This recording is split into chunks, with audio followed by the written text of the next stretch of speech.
Sir, welcome to Indiana.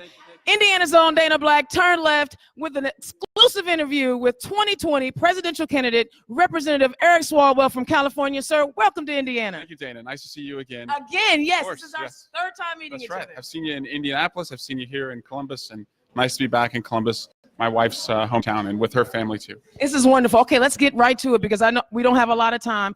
There are 23 candidates running for president in 2020.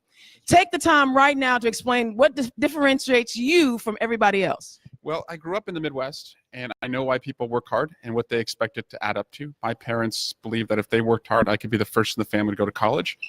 I did. I came back to where we ultimately landed in the Bay Area of California, and I worked as a prosecutor, and then I went to Congress. But when you go on a journey like that, if you have your eyes open, you see all the people who work really hard, but they don't see their hard work adding up to doing better and dreaming bigger. So it's a responsibility to help those folks, to fight for those families. Also, I bring the experience of 7 years in the House, and I've been in the ring while our democracy has been on the ropes. People have seen where I've stood as we've come under attack. Finally, I just bring, I believe, as a father of 2 kids under 2, my wife and I, bring optimism about the future and put a young family in the White House, and you'll get advocates for child care for all, for coverage for all when it comes to health care, and just, I think, an understanding of the grit and struggle American families are going through today.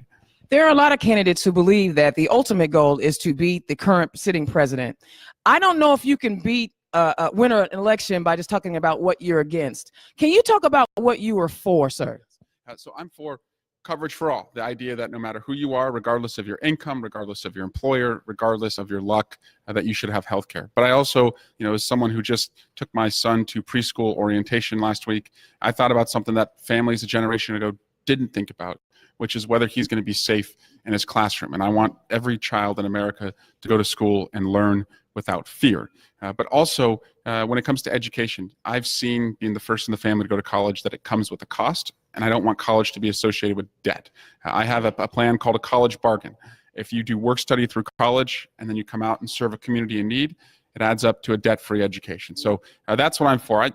I believe beating President Trump is the most important thing we can do, but I don't want to just aim that low. I want to make the country better in the first 4 years as president. I like the way you say that, because that is aiming low. And we have a future that we have to look out for. There are kids right now who are struggling because of debt. I'm an old kid with a lot of debt. So talk about that plan. What does that look like? Yeah, so it's rooted in the fact that right now college is associated with the word debt. And I think that's because you've seen states contribute less to college, and that the federal government is charging extraordinarily high interest rates. So you're in this quicksand. Right now, I'm paying off just under $100,000 in student loan debt. So I get this issue, and we're deferring the dreams of starting a family, buying our first home, taking a good idea and turning it into a business. So the idea is, for those who've already accumulated the debt, how do you get more money in more pockets at the end of every month?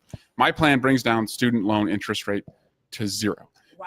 So that way, that money goes back to your pockets, hopefully into the economy. Second, to allow employers to contribute tax-free to their employees' student loan debt. Again, allows more money, more pockets at the end of every month. And that's what we need. Now, let's switch the focus real quick to Indiana. Yep. These tariffs right now are really, really hurting our agricultural communities. I was driving up State Road 421 the other day, and I haven't seen any ground turn over. The next president is gonna have to repair this problem. What are some ideas that you have on this tariff war that we got going on, and how we fix it in the future? They're the Trump taxes, right? Yes. I mean, it's a tax because of his incompetency in dealing with this issue. China is a bad actor. Like, they are hurting farmers, they're hurting inventors in America in the way that they steal, and the way that they dump steel into the market, the way that they manipulate currency. But the way you take on a country that has such a large trade deficit with the United States is not to try and go toe-to-toe and such a childish way, but rather to work with the other countries who are also victims, like the Japanese, like the Australians. But that takes leadership. Like on so many issues with this president, we don't get leadership, we get showmanship. I will be a president who will bring leadership. That's a little bit harder, but that's going to make that farmer do a little bit better more quickly than under the president's, the Trump taxes. And that's what we need right here in Indiana. Guys, this is Eric Swalwell. He is a 2020 candidate.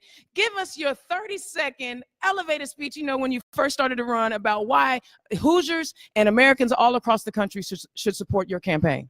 Well, I'm going to be a candidate who can add states. Born in Iowa, educated in the South, married to a Hoosier from Southern Indiana, elected in a diverse part of California.